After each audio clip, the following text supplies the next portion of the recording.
Spikizi was born out of an idea that my business partner and my best friend, Sam, and I had. It's a ever-growing global community-led accent and dialect app. So it was originally created for actors to learn new accents. We are both actors.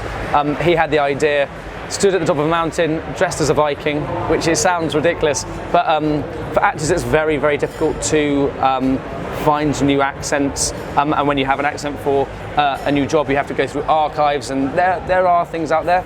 Actually, typically white, middle class, one accent per region. A region could be half a country, an Australian or a New Zealand accent. So typically if you have a friend who has that accent, you can voice note them, and that's where sort of the crucible bit of the idea came. That maybe we can make an app that was community-led, so to be able to go on the app you have to put your own voice on, but then once you're on, you get access to thousands. So we partnered with some of the voice coaches we knew. They are fantastic, and then from there people just wanted to get involved, and we built this advisory board of, I believe, 12 or 13.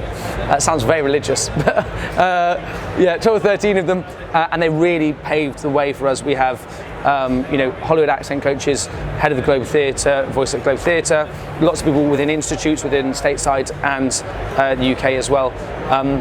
And the onboarding process became like the starting focus point for us of how do we collect enough of a person's voice that's useful. And we thought, hey, let's just go the whole hog. Let's get every single sound in English language. Let's look at Charles Wells's lexical sets, look at phonetic pangrams, let's look at passions, and let's look at them. And from the very get-go, we were really interested in diversity and inclusivity. That's incredibly important. So, as I was saying before, there was a public CIA database of a census of ethnicities from around the world. Typically, a lot of people struggle when they go onto a government site and they click Hispanic or they click white. It's not a fair representation of them and their identity. So we just manually took over 3 months all of these ethnicities out, and we now have 850, put it into a spreadsheet, plug it into the back of a search bar, so you can just self-identify. Same with gender, same with religion. It should be who you are. We're in 2022 now. We really just need to be able to self-identify, not just have a box that we can tick. It's so easy to do, and we're going to put that on our website so other companies can use it and plug it in. People are quite lazy in that. So we want everyone to be involved, and that's why it became community-led, because on the app, if you want to shout out to somebody, you have to actually do some shout outs for other people. And shout outs are the way, is that voice note, is that kind of thing. Hey, I'm doing Macbeth, is it a dagger I see before me? I want everyone in Scotland to give me the speech. And so, yeah, that's what happens, and you can file that into playlists, and then you can, we did the usability like Spotify or Apple Music, so it's super easy to use on the train, in rehearsals, upskilling at home, on web, iOS, Android.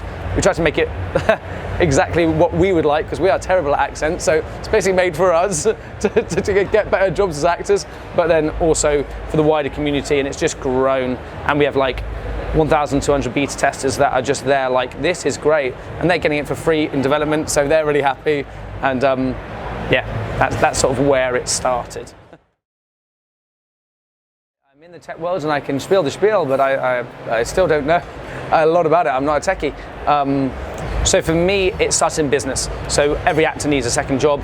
My dad used to run a business. I had been doing business a lot in my life. I had a theatre company in drama school. I kind of understood business, and we moved into business development and lead generation, myself and Sam, and now we have a company, and that's the parent company. So we are entrepreneurs in the business world, and we work with tech companies. So we work with SaaS products, we work with communication agencies. So we got a feeling with them, and obviously we're calling some of the biggest brands in the world with their problems. So we kind of got to understand, digital is the vehicle that drives content. So how is that working? So that's where we got some of our surface level knowledge, and yeah, I think we're just learning as a baptism of fire. It's ever evolving, it's ever changing. You're always on the coattails of tech. You never be close enough to know everything. I think that's really obvious here as well. How's the metaverse? Yeah, it's going to be amazing. Well, why? It's just going to be amazing. And you're like, okay, no one really knows yet. And that's really super exciting, I find anyway, because what happened from Spikizi is we suddenly thought, hey, this could help maybe people with brain injuries or people with who find it hard to speak with speech, lisps or stutters, and then speech therapists started talking to us like, hey, you could do this. This could really help people. Or, we started speaking to the neurology team at Johnson & Johnson and the Innovation Centre, and they were like, yeah, if you close the loop, you're not there yet, but like, if you close it, it could help. Start to speak to more people in the NHS. Wow, this is amazing. Foreign English speakers can help them, like voice recognition, helping machine learning to understand emotional people in emotional states when they're in a vulnerable place. Like, this is all the verticals that people are sort of talking to us about, and it's kind of there in the app if we build little bits of onto it, but that's a long way in the future. This is, at the moment, we're focused on the world that we know, and it feels less techie, and I think it's quite nice that we're learning as we go. I think we'll get more, as we go to all that AI stuff, it will be, we'll get consultants on board and we'll get help, but right now it has to be focusing on stage one, which is the arts, because that is the world we know. I think there is an essence of a massive need in the industry for this. You can't underestimate that an actor, if you're lucky, gets a couple of jobs a week, or a couple of auditions a week. And I would say about 80% of my jobs have been in an accent, and it's terrifying. For someone like me, I don't have an ear for accents, I can't just do an accent. I've learned, I've researched. It takes hours upon hours of sourcing, finding, trying to like write down in a notebook all the phonetics, like we just have it there. So the appeal is huge. If you start asking people, so the in-point system is we have something called karma. So to be able to ask somebody for something is 100 karma, and then you receive about 30 karma for doing something for somebody else. So you're putting 4 times into the app than you're getting out. So people are starting to see this accumulation of loads of content and really easy to use, and they can download it, they can do it anywhere. Not just take a notepad with scribblings in, and my scripts are horrible. They've got like loads of annotations, and that's great and that's important for when you're there, but you need to have this sort of like big archive. We've built it, so it's there. You build your playlist, you have it there. You can listen to it on the bus, you listen to it going to an audition. And I think the appeal of that for actors is like, this has not already been built. It's like, no, because no one will fund the arts. It's simple as that. And so we went in and we bootstrapped it, which is putting the funding in ourselves, and we were like, we can really do this. Like, let's just focus here now, and let's make it really good. And how would we want it to look? So I mean, we have designed every pixel. Back end stuff, yeah, sure, we've got an agency to do it. We don't know about that, but we found ways of really building something that I would use, that Sam would use. That's so important to us, and that came from market research with loads of actors going, what do you need? And they're like, it not to be expensive. Like, sure, we can do that. How do we pay our costs? What are the costs involved? Like, let's keep it as low as possible, and let's make this accessible for all, and then hopefully people will take it on, critical mass, then we can start making money to develop it more. But money isn't the aim of the game here. It's trying to help the community. You can't be community led if you're not community priced. Simple as that. So there's enough stuff out there that's like fleecing actors for their money. So yeah, I think I'm completely in the eye of the storm. I can't see the impact it's going to have, really, because even the people that are on there who are getting jobs from it, I still just can't see it. Which is fine, and I think I will. In hindsight, I think that would be a wonderful thing. But right now, it's like people are saying they're getting jobs, or they really help them, or voice coaches are being like, "This is really helping." By the way, being able to give homework to people and them coming and being like at 80%, and all I have to do is 20. We're not taking jobs from accent coaches. That's the last thing. We're a tool for them.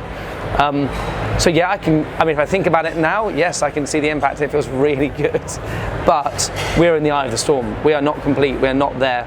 And when we start using it, we know it works, and we know, for me, I've been QAing it for the last 2 years. When I press a button, I'm terrified it's not going to work. Every single button. So for me, I can't see past that. I know from now what the filter should be doing, but there's always a glitch. So how do I make sure that there's not a glitch? How do we make sure that it's the best usability? That's where I am. I'm not looking at the impacts on people that are using it at the moment in development for free, and they're like, this is amazing. This is great. I'm making loads of playlists, and I'm like, cool, good. Keep going, keep testing, keep breaking. Please break things, because then at least I know that I can make this better and better and better. But I have used it a couple of times for auditions.